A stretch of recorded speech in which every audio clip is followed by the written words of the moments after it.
Brother Gene Hill, maybe he knows who he is now that he's got something in his name holder. He's going to be speaking this hour on the subject of conflict and what the Bible says about it.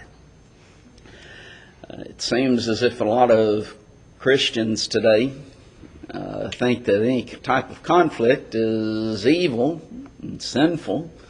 You just can't have it, and they can't handle it. I've sometimes asked them, well, what about all of the epistles? After you get through Acts, tell me which one's not written about because of some type of conflict and problems within the church. There's a lot in the Bible about conflict. So he's going to be speaking and dealing with that subject. He and his wife Jerry have one son and one grandchild. So he preaches for the congregation in Indianola, Mississippi.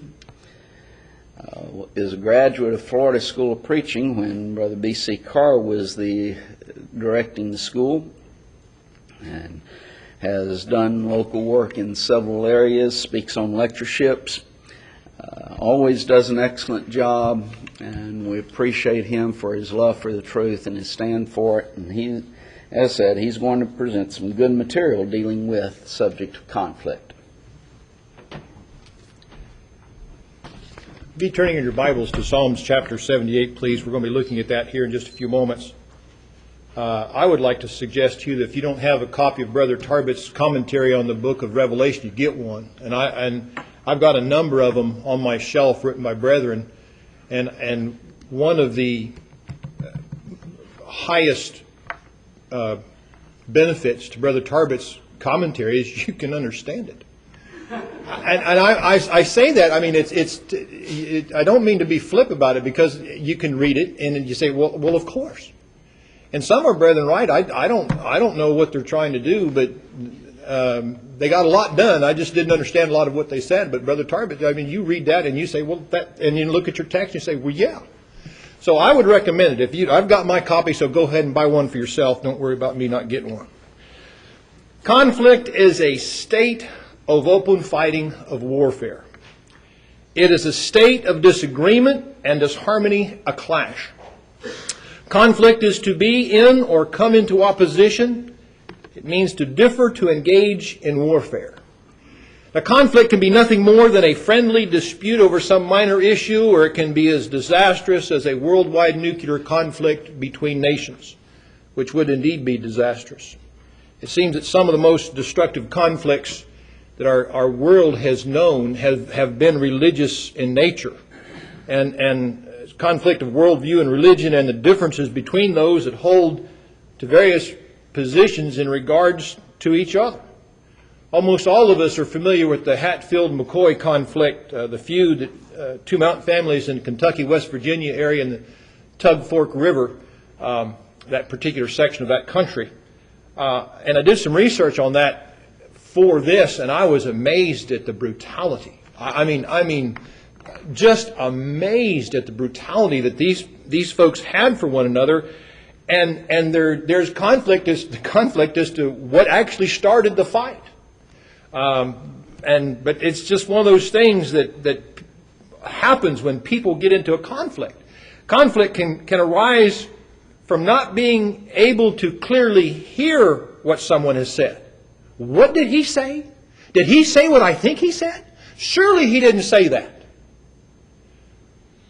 It may even be something as simple as misinterpreting body language. When you say something and you use a portion of body language that somebody may look at and interpret in a negative way, I wonder what he meant by that.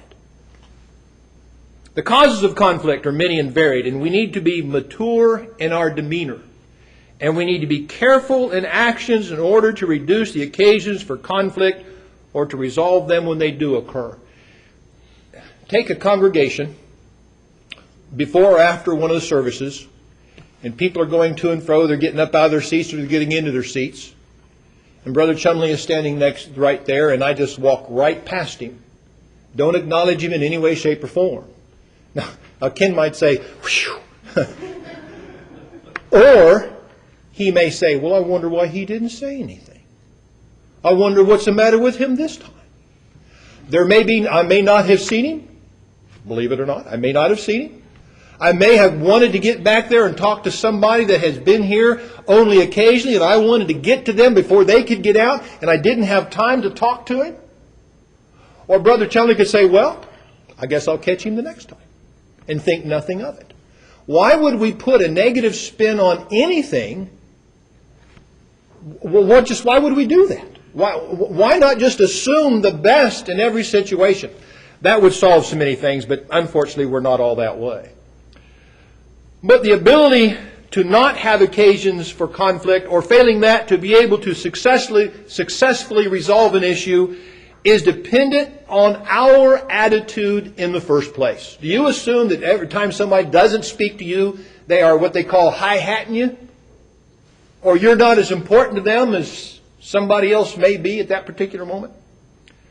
Now, Paul provides a basis for what our outlook should be when he states, brethren, if a man be overtaken in a fault, now notice this, ye which are spiritual, restore such a one in the spirit of meekness, considering thyself, lest thou also be tempted. Galatians 6 and verse 1.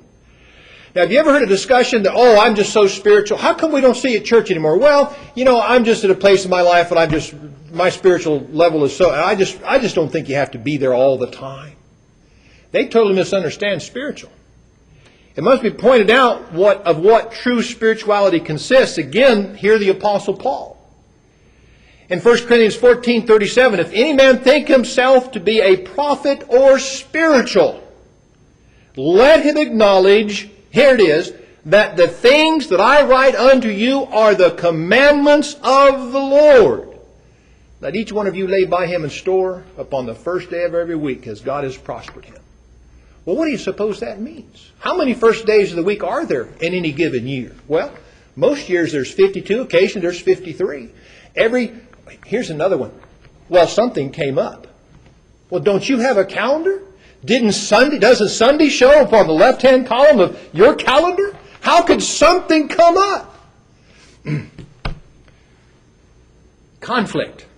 Real and honest conflict resolution demands some standard to which all parties can equally appeal in order to resolve public or personal issues. As noted above, avoidance of conflict in the first place of resolution conflict, if not avoided, begins and ends with a knowledge and application of principles of conduct contained in God's Word, the Bible. Is my attitude a biblical attitude in the first place? Either it is or it isn't. As Brother David pointed out this morning, there is no middle ground here. Either I'm doing it right or I'm not. I'm thinking right, I'm feeling right, or I'm not. And if I'm not, I need to resolve it as quickly as possible. And when some brother comes to me and says, we see an issue here, I need to listen. Now, one of the problems we have with conflict resolution is I don't know which is harder, to give a critique or criticism in such a way that the person being critiqued or criticized will appreciate it. And I don't know how you do that, and much less how you receive it in such a way that you appreciate what's being done. Anybody likes to be criticized, raise your hand. Let the record show nobody raised their hand. Now, I didn't ask who likes to give criticism. We don't want to embarrass anybody. In this lesson, we're going to consider the basis for at least some areas in which conflict can arise and how resolution can be achieved. And this is by no means exhaustive. The order of consideration, I gave a lot of thought to. I wrestled with that quite a bit as to just exactly what order to put this in. But it seemed most appropriate to me to have conflict with self first in order, simply because James tells us that sin begins with self. Sin begins with me and works outward, and that's just the case for all human beings. When I am enticed by my fleshly desires, instead of avoiding them in the first place, Paul says I keep under my body daily 1 Corinthians 9, verse 25 through 27. I am drawn away and enticed, and sin is conceived, as James tells us. I have to get me fixed. I have to get me under as much possible control as I possibly can, using the Word of God, being led by the Spirit, before I can have any hope of helping somebody else. And until I get that done, or as much underway as possible at any given moment, that's when I might start to be able to help somebody else. Now, the basic premise for our lesson is that God exists, that the Bible is His Word, and His mind is revealed in a form understandable to man. Or as David pointed out in his lesson this morning, it's absolute, objective, and obtainable. 1 Corinthians 2, the whole chapter as far as that goes. If there is no standard of authority to which we can appeal, then any discussion of issues will have no real expectation of resolution. If we can't find an impartial judge, then what are we going to do? Paul told the Corinthian brethren, I think it was chapter 6, can't you find somebody in your congregation to resolve that thing for you? Conflict with self. When we consider the account of Mother Eve being tempted by the serpent in the garden, we're able to determine what the underlying cause of conflict ultimately is. God instructed the couple that they were strictly forbidden to eat of the tree of the knowledge of good and evil. Genesis chapter 2:17 and chapter 3 and verse 3. There was no question about God wanted. Now, I honestly don't know. Well, I almost got ahead of myself. Now, notice how the serpent beguiled Eve. He tells her that eating it wouldn't cause her death. And she had already said, God said, we eat thereof, we're going to die. But Satan said, ye shall not surely die. That rather it would in some fashion enhance her life. That partaking of the forbidden fruit would put them on an equal footing with God. Now let's think about that for a moment. In other words, the serpent implied that God had somehow shortchanged or cheated them out of some perceived benefit. You know, it's like was pointed out earlier. You know, if I were in charge around here, things would be different. It was pointed out in Brother Kozad's lesson, I think, but talking about Satan. That if I were in charge, you know, it'd be run a little bit different around here. It'd be better for y'all. And that's the implication. The serpent implied that God had somehow shortchanged them. Their lives weren't as full as they had been led to believe by their existence in the paradise that God had provided for them in that garden. Now, what follows this exchange is that Eve thinks about it and then acts. And when the woman saw the tree was good for food, and it was pleasant to the eyes, and a tree to be desired to make one wise, she took of the fruit thereof and did eat, and gave also unto her husband with her, and he did eat. That's the amazing thing about Adam. He saw his helpmeet.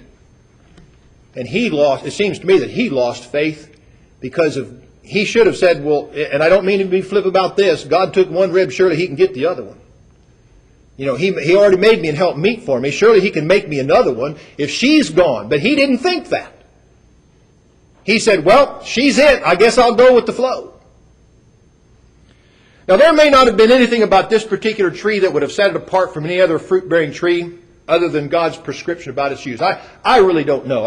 The Bible, as far as I can tell from what I read in the Bible and how I read it, there is nothing exceptional about that tree other than it's that one over there. That one right there, yes, that one. Don't touch it. Don't go near it. Don't eat of it. Just leave it alone, because in the day you eat of that tree, you're going to die.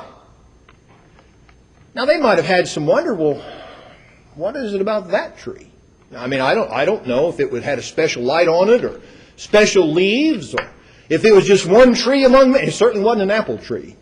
I used that in a sermon one time, and didn't realize I said Eve ate the apple, and the preacher was passing through, and he's sitting on the back pew, and he said, by the way, was that a Winesap or a Granny Smith? And I had to think about what he was talking about, and oh, man. So I don't say apple tree anymore. It may be that the only visual was just God directed, don't eat it. Its appearance as undesirable then was only in their perception about it. Now, as the serpent's urging, it now takes on an aspect as something to be sought after for a benefit of which they had been unaware. It would give them wisdom that God had somehow overlooked and didn't give them, or withheld it for some reason or another. Well, you know, if God really loved us, He'd have told us the difference between good and evil. I don't know why He didn't let us have that tree. I just don't get this. Now, as a human being, can you just see the wheels turning in their minds? The Apostle John gives us a breakdown of Eve's reasoning in 1 John 2, verse 15 beginning. She had stopped loving God, began to desire things of the world. Her faith was compromised and her trust in God was forsaken. Consequently, she devalued God and His will, replacing His commands with her own wants. And when you turn from the only source of light, to what do you turn? Let's just say this room was in total darkness, except for one single 40-watt bulb hanging down from the center of this room, just about nose height. And there you stand with your nose pressed up against that light, well, in proximity to that light bulb. And when you turn away from the light, to what do you turn? Think about magnetic North Pole. Now, I don't know if there's one of those barbell poles standing there like you see in cartoons and so whatnot. But let's just say that you're standing within arm's reach of that magnetic North Pole, and you're standing right there, and you can put your hands on it, and you turn away from that pole. Which direction do you go in? South. You can't go anywhere but south. When you turn from the only light, you turn to darkness. There's no other way to go. Idolatry is also the case when you desire some other light source than that of God. And Paul calls such covetousness idolatry in Colossians 3:5. She gave in to the lust of the flesh, to the lust of the eyes, the pride of life, when she separated herself from God, Isaiah 59:1. She left God. God's still sitting on His throne. Where are you going, little girl? Well, I'm going over here to get this benefit that you didn't give me. Who told you that? That's in essence what was going on. What is interesting is that this is that she and her husband had some form of fairly direct and first-hand contact with God. God came in the Garden of Eden in the cool of the afternoon, and He went, where are y'all? The only reason they didn't come running to meet Him because they suddenly realized they were without any clothes on. They were embarrassed. Otherwise, they would seek His presence eagerly. Who told you you were naked? The sin of Achan likewise fits into this mold, as can be seen in the events recorded in Joshua chapter 6, verse 15 through chapter 7 and 26, is the destruction of Jericho. The city and its entire contents had been accursed or devoted. The city itself was to be destroyed and burnt, and with the exception of Rahab and her household and in her house on the wall, the city's inhabitants were to be put to death. Every one of them was to be killed. Well, that's kind of brutal. Well, they had earned that right to die, that obligation, I guess you might say. All the spoils were dedicated to the Lord. Achan, however, took items he coveted, he desired, from among the spoils that were accursed, according to Joshua 7, verse 1 and verse 21. Achan turned his back on the specific commandments of God, stealing treasure from among those things dedicated solely for the treasury of the Lord. You know, of all the people I could steal from, I think that God would be the last. Think about that. That's who he took from. That's who he stole from. King David was a man after mine own heart, according to God. 1 Samuel 16:13 and Acts 13 and 22. Yet a man, and he was a man after God's own heart, yet a man who engaged in activity so egregious and out of phase with such testimony from God that it is most difficult to understand how he could go so far astray. How could somebody that was a good Israelite do what he did? Now again, we're discussing the events surrounding Uriah the Hittite and his wife Bathsheba and King David. And again, that's already been mentioned in these lectures. David arises in the evening, walks out on the roof. From that vantage point, he observes a woman washing herself and apparently purifying herself after her uncleanness. He desires information. Who is that woman? Desires information on her. Seeks her out and commits adultery with her. Now when Bathsheba determines that she's carrying David's child, the king hatches a plot to try to cover up their sin, which fails. You know, you know what? Uriah the Hittite was probably a very highly dedicated and honorable man, just from the description. He wouldn't sleep with his wife. He slept at the door. He wouldn't. The reason he gave was simply because, well, all my friends are out there in the field. How can I take advantage of this blessing when they can't do that?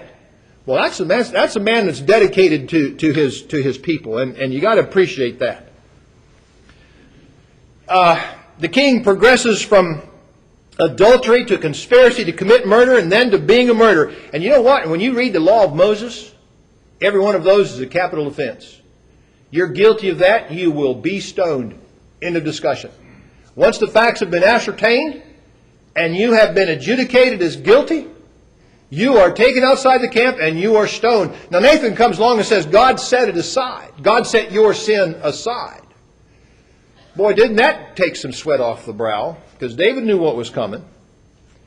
But notice this. We see again how the desires of the flesh overrule our understanding of God's instructions, leading us to sin and the just consequences of our sin. And you know what people say when you catch them up like that and they know they're guilty and they're not going to change? Well, I don't believe that stuff anyways. I don't care about it anymore. I don't believe God's really going to do that. They come up with all kinds of reasons for why they can stay where they are and not repent. But yet on their deathbeds, who do they call for? Call for the elders. They call for the preacher. What can you tell them? Now, if they want to confess their wrongs and want me to have prayer with them, in a heartbeat, I wouldn't hesitate to go. Deathbed confessions, well, God's going to sort it out. I'm not going to be the one that doesn't go. But you just wonder. You just wonder. Conflict with God. And ultimately any sin is conflict with God anyways. Possibly no greater example of conflict with God can be given than that which existed between Israel and Jehovah. And well, this had been a tough nut for me to crack for a number of years. Consider the events leading up to Moses leading Israel out of Egyptian bondage. From the calling of Moses in Exodus chapter 3 to the crossing of the Red Sea in Exodus 14, the issue of Israel's faith and trust in God is always in play. Go back and look at it. The elders of Israel in chapter 4 and verse 29, upon seeing Exodus 4:29, upon seeing Moses' miracles, believed.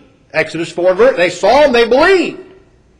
However, when the first suffering occurs, Israel folds. Chapter 6 and verse 9. Oh, why is this happening to us? Following this, the nation experiences and views the plagues visited by God on Pharaoh and Egypt. Exodus chapters 9 and 10. And by the way, every one of those plagues is not just a plague. I mean, it's not merely a plague. It is a slap in the face to every deity that they worship. They couldn't worship any of those gods. God directs them to camp by the sea to await Pharaoh's armies in Exodus 14. This is after they leave. Israel leaves Egypt with a high hand. They've basically gotten their wages. Interestingly, Israel gets weak in the knees yet once again. They're camped on the bank of the Red Sea, and here they see the dust in the distance of Pharaoh and his army, beating feet to catch him and bring him back. And they're moaning. They've just seen all these plagues. God has slapped in the face every one of their deities, knocked them off their pedestals. By the way, Dagon, somebody mentioned Dagon in his lesson the other day. They nailed the boy's feet to the floor, and he still couldn't stand up straight. I read that again, I thought, man. And they still worshipped him. That's the amazing thing. That's just absolutely amazing to me. And they're wondering, they start complaining, what's going on? And God says, you just tell people to stand by and just watch. Saves Israel by a very graphic display of his omnipotent hand. Note in verse 31, Exodus 14. And Israel saw that great work which the Lord did upon the Egyptians, and the people feared the Lord and believed the Lord and the servant Moses. Now, again, I want us to get the scene. This great wind, Moses comes out there, raises his hand, the waters part, and they go across on dry land. I believe Marshall Keeble said kicking up dust all the way. Now, think about that.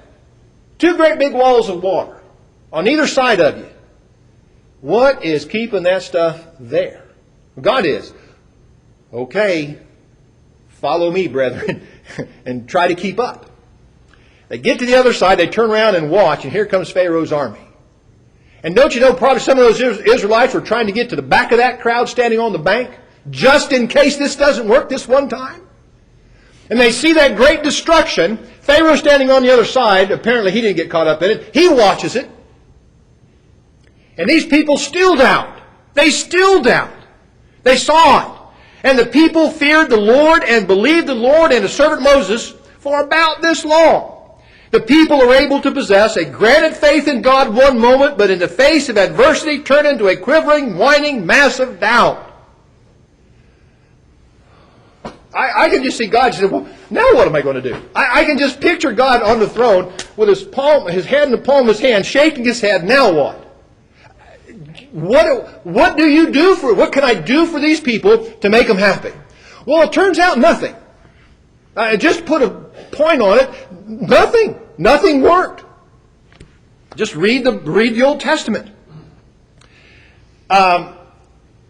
The people were able to possess, not 3 days after, seeing God destroy a mighty army under crashing walls of Red Sea water, the people are clamoring for water at Mara's bitter banks, and the Lord once again provides for them.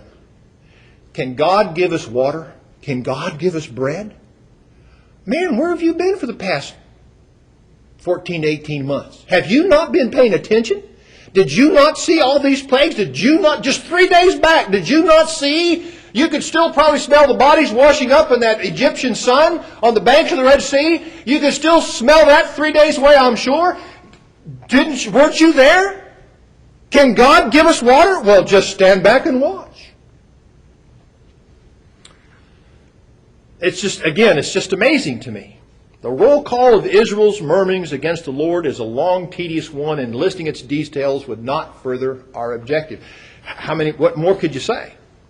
Now, why would a nation whose history is rich and full of God's care, whose call the people were expecting, when their prayers were heard and answered, continually reject God's open and gracious hand?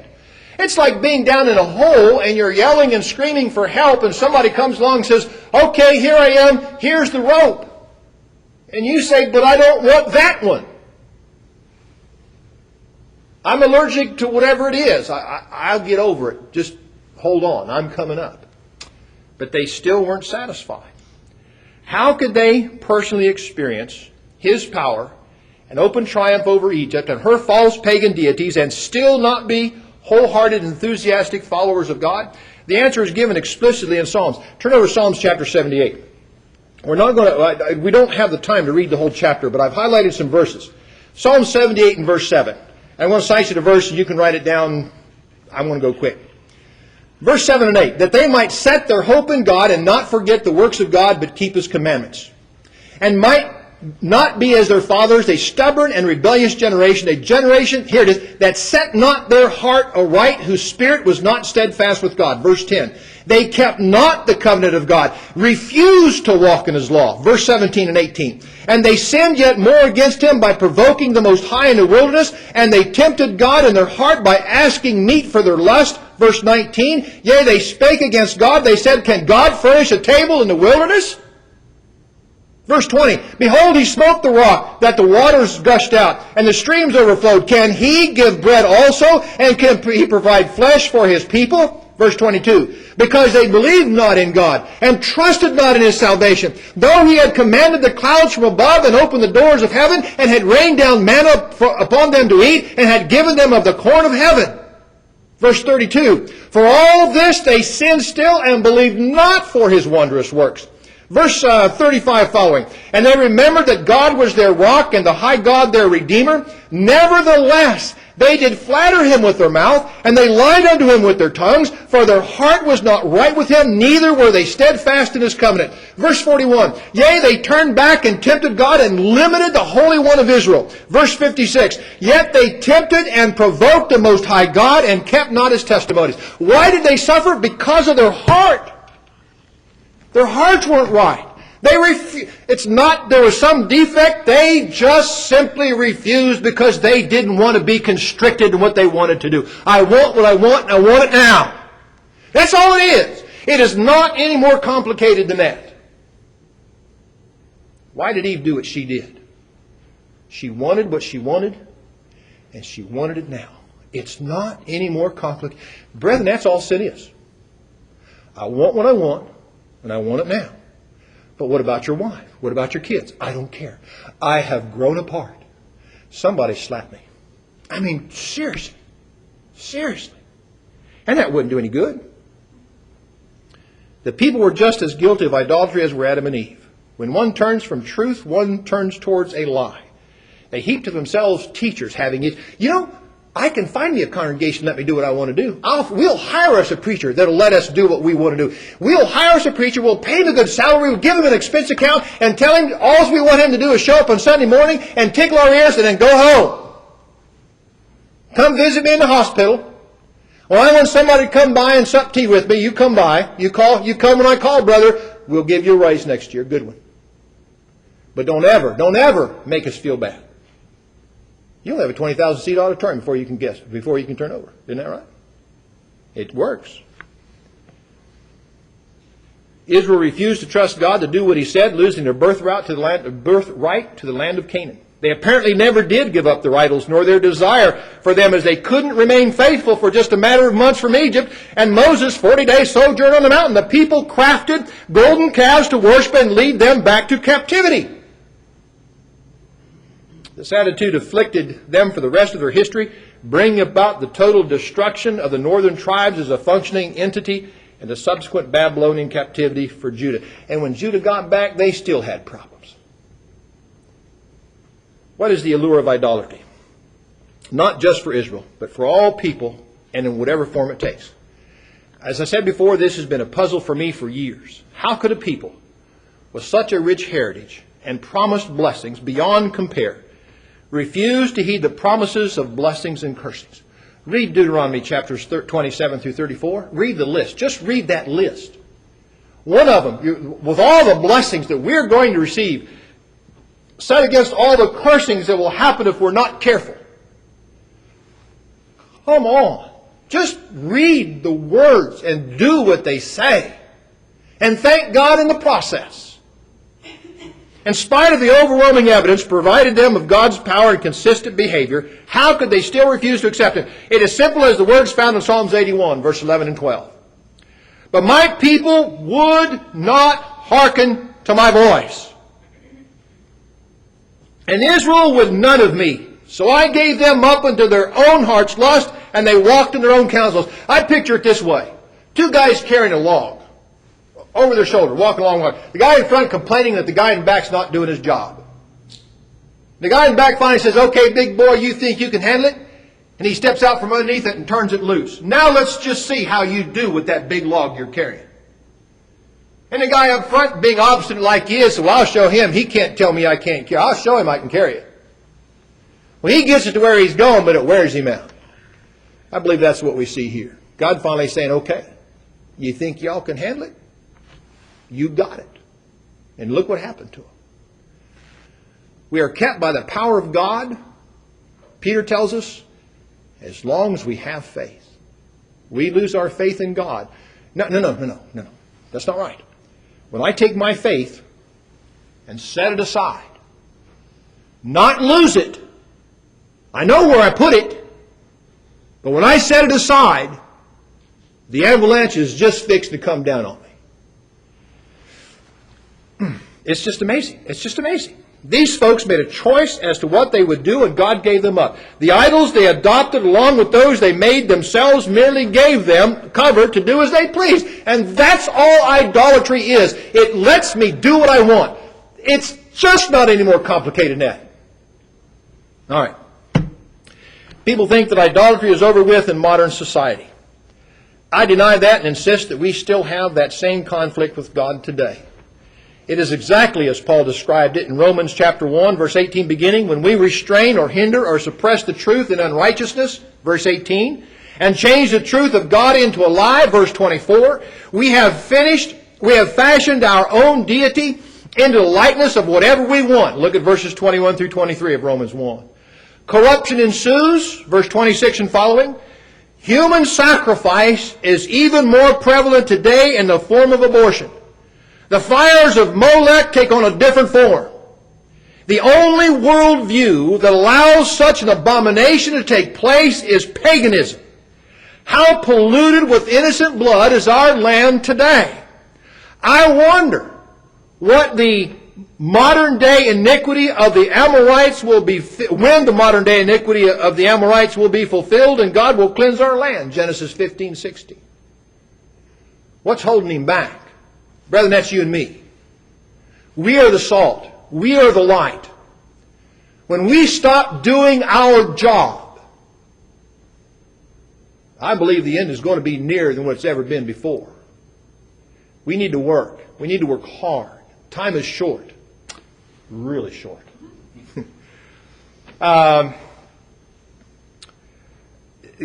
idea of conflict with others.